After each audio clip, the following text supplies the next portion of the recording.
styling and image direction. I know this is a controversial topic, and I feel like perhaps this is the part of the video where I would kind of side a little bit with the audience in certain aspects, you know, because a lot of people have been complaining about the styling of Atiza and some of the changing looks and the things that the team has been trying. I cannot really blame her or her team for trying things out before she goes to Miss Universe, okay? We got to see a couple of different looks, makeup styles, wardrobe, and gowns. You name it, right? The gown that she wore for this particular event was controversial, I guess, because a lot of people thought that it didn't look as polished or as refined as they would expect for a Miss Universe Philippines. First impressions, when I saw her walking into the room, and I think I have a video of that, so I looked for it, I thought, oh my god, pink. This is like hot pink sequence. She is like shining. She looks great. I've mentioned this before. I made videos about her styling before, so you guys can go and check it out.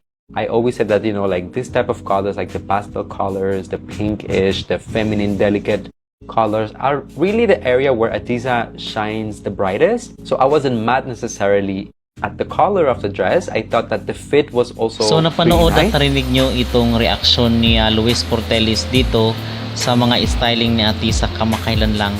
So itong si Luis ay malamang sa malamang kilala nyo dito sa social media dahil nagbibigay siya ng mga update at samot-saring mga opinion at reaksyon, most especially sa mga candidate ng Pilipinas. So ito yung sagot mga kapolitika doon sa mga bashers na kung saan is patuloy pa rin nagko-comment ng mga negative dito kay Atiza sa social media. So please lang, tayo is nananawagan sa ating mga kabayan na full ang ating support dito kay Atiza, just like sa mga ipinadala ng Pilipinas dito sa Miss Universe sa mga nakaraang taon. So sana is hindi maging problema or maging issue yung pag-support natin sa kanya. Although nakikita ko naman mga kapolitika na kahit papano is meron siyang mga bashers, ay mas marami pa rin or triple or quadruple pa yung support dito kay Atiza dahil makikita mo naman sa engagement ng kanyang social media platform.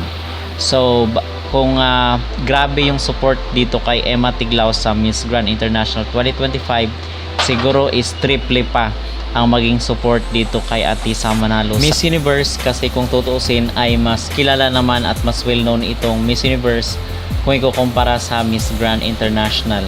So yes, merong mga kakunting mga bashers sa social media, pero I believe na ma-overcome ito ng mga diehard na supporters ni Atiza Manalo dito sa kanyang maglaban sa Miss Universe 2025.